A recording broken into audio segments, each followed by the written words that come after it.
Capítulo 1. As Memórias de Rodolfo, 1956. Rodolfo era o condutor privado do cônsul alemão e a sua esposa Dolores era a governanta da imensa propriedade que era sua pertença. A vida fez com que Rodolfo servisse este diplomata e, através das estreitas relações existentes entre eles, foi consolidada a sua situação profissional e familiar a um ponto em que o seu filho Ricardo, pai de Miguel, se tornou seu afilhado. Mais tarde, essa situação de estabilidade seria completamente alterada pelo desaparecimento desse diplomata. Foi neste contexto de memórias provenientes de sonhos que Miguel concentrou os pensamentos. Essa reação o levou a transportar-se mentalmente aos tempos em que Rodolfo lhe contava histórias, pequenos episódios sobre o seu passado de criança, quando adolescente e adulto. Esse diálogo que existia entre avô e neto contribuiu para o enriquecimento da formação de Miguel, uma vez que o conteúdo dessas conversas era extremamente evoluído em termos culturais e criativos. Rodolfo era um autodidata que exprimia todos os pensamentos de uma forma profundamente rica em termos de expressão, como se aplicasse um toque de poesia nas suas palavras sem ser um poeta. Esta forma de falar e de escrever fez Miguel pensar muitas vezes que existem escritores que não sabem que são poetas e que um texto pode ter um conteúdo mais poético do que um poema escrito por um poeta assumido. Ainda se lembrava quando ele costumava ler-lhe as cartas em voz alta e que dirigia aos amigos e familiares. Para Miguel, era como ouvir de uma nova história quando era simplesmente a sua maneira de se exprimir, sem artifícios ou pretensões, mas meramente uma forma natural de analisar e descrever acontecimentos e comportamentos cotidianos. Foi através destes momentos que Miguel captou a riqueza, a essência, a alma da escrita, tudo aquilo que pode motivar uma pessoa a expressar preto no branco as suas ideias de uma forma extremamente construtiva e bela. O que mais o impressionava era o contraste existente entre a aparente frieza do avô e a beleza manifestada no conteúdo dos seus textos. Para quem não fosse conhecedor do passado de Rodolfo, seria impossível de identificar essa contradição, mas esse comportamento era perfeitamente compreendido pelo neto por ser o seu confidente. Todo este comportamento de Rodolfo serviu para que Miguel absorvesse mensagens que normalmente deveriam ser dirigidas e interpretadas por adultos, o que lhe proporcionou progredir muito precocemente nos seus pensamentos, introspeções de criança e de adolescente. Recordava-se claramente dos passeios que costumava dar na companhia do avô. 2 ou 3 dias por semana, após o dia de trabalho, Rodolfo convidava-o para uma caminhada no meio dos eucaliptos e contava-lhe episódios sobre o seu passado. Sabes, meu querido Miguel, quando o avô era um pouco mais velho do que tu, experimentou momentos de muito sofrimento e de privações. Eram tempos muito difíceis, onde a maior parte da população não tinha meios para ter uma vida digna e confortável. Todos nós tínhamos que improvisar alguma coisa para conseguir ter alguns momentos de alegria e felicidade, dizia Rodolfo ao neto. É verdade, avô. E como é que vocês faziam se não tinham brinquedos? Perguntava ao pequeno Miguel. Tínhamos que usar a nossa imaginação para fazermos jogos de criança. Brincávamos com pedras de vários tamanhos, por exemplo, as quais pintávamos de cores diferentes, e cada um de nós tinha que atirar a sua pedra o mais longe possível.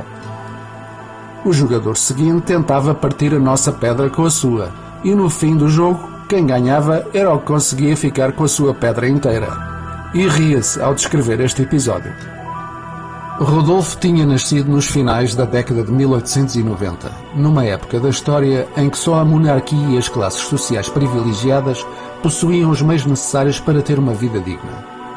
Na sua maioria, o povo tinha que trabalhar os campos ou executar profissões artesanais que eram minimamente remuneradas ou eram objetos de permuta de serviços ou bens. Para além desta condição social e económica, Rodolfo não tinha tido muita sorte com os seus progenitores.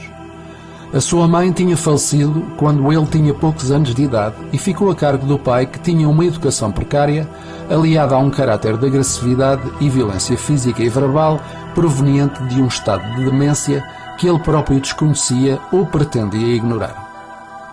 Foi neste contexto que Rodolfo foi abusado física e emocionalmente nos anos mais importantes de formação como criança. O avô não foi criado como tu, com todos estes luxos que te rodeiam.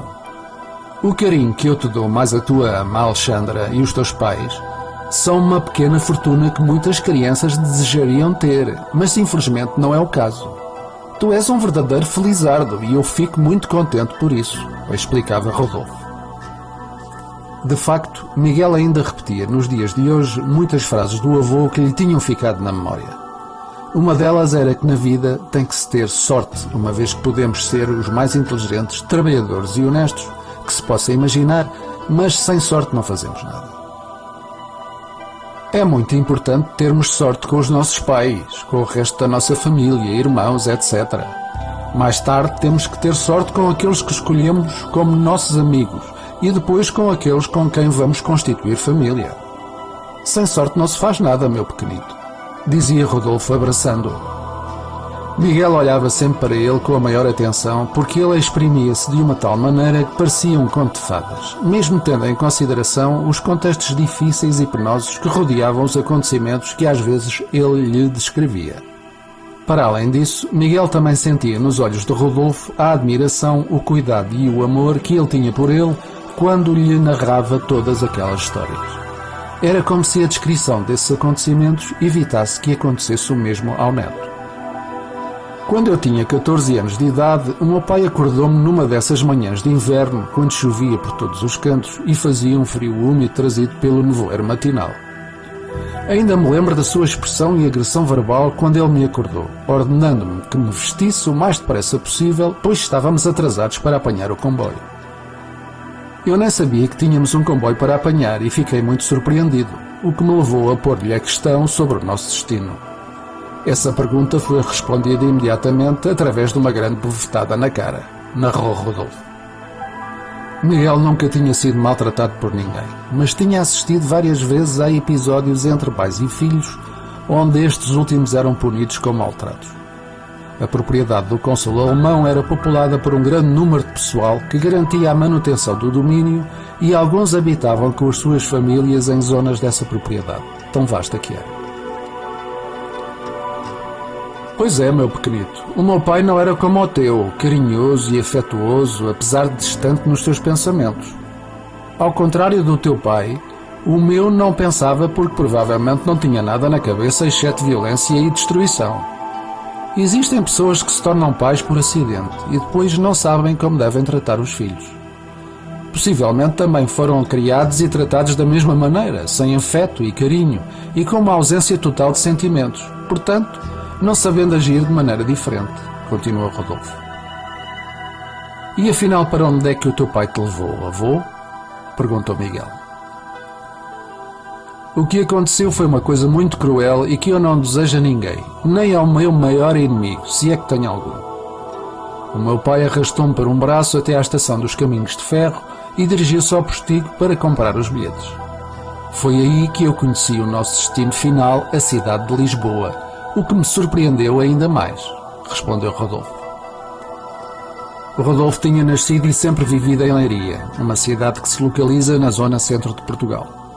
Para ele, a viagem para Lisboa constituía um acontecimento extraordinário, sobretudo tendo em consideração que era a capital do país.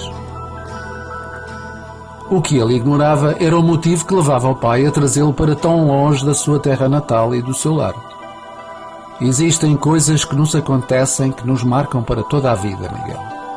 Na maior parte dos casos são acontecimentos que nos trazem sofrimento, os quais nunca seremos capazes de pôr atrás das nossas costas e simplesmente esquecê-los. Os bons momentos, esses sim, passam depressa e também se esquecem facilmente, continua Rodolfo. Miguel estava completamente intrigado sobre o que tinha acontecido ao avô e muito longe de imaginar o que realmente se tinha passado. Para mim foi excitante essa viagem porque nunca tinha saído da minha terra natal. Quando chegámos a Lisboa, o meu pai levou-me por ruas que para mim pareciam intermináveis. Caminhámos bastante tempo até ao ponto de eu ficar cansado e durante o trajeto pensei várias vezes sobre a razão que me trazia à grande capital. Foi aí que deparei com um grande rio, o Tejo, que para mim parecia mais um mar do que um rio. Em Leiria existia o rio Lis, mas comparado com este, era realmente uma pequena gota no oceano. Rodolfo falava e Miguel sentia que ele revivia todos esses acontecimentos.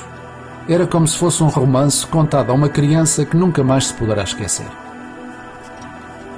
Continuámos a nossa caminhada ao longo do rio e em direção a Belém. Num certo ponto, tomámos a direção norte da cidade, afastando-nos do rio Tejo. Pouco tempo depois, chegámos a uma rua onde os prédios eram velhos e lúgubres. A meio da rua entramos num vão de escada e o meu pai pôs a mala que trazia na mão aos meus pés. Foi nesse momento que eu me apercebi que iria ali ficar abandonado e esquecido pelo meu próprio pai, e foi precisamente o que aconteceu. Disse Rodolfo com um olhar que manifestava uma revolta interior bastante profunda. Para Miguel esta situação era inconcebível, mas ouvindo-a da boca do avô e olhando para os seus olhos e a maneira como ele se expressava, levou rapidamente à conclusão que não havia uma história para crianças, mas sim a narração de factos reais que lhe tinham causado imenso sofrimento. Foi nesse momento que Miguel se abraçou a ele e se pôs a chorar. Passados uns segundos, adulto e criança abraçavam-se e beijavam-se, com os olhos cheios de lágrimas.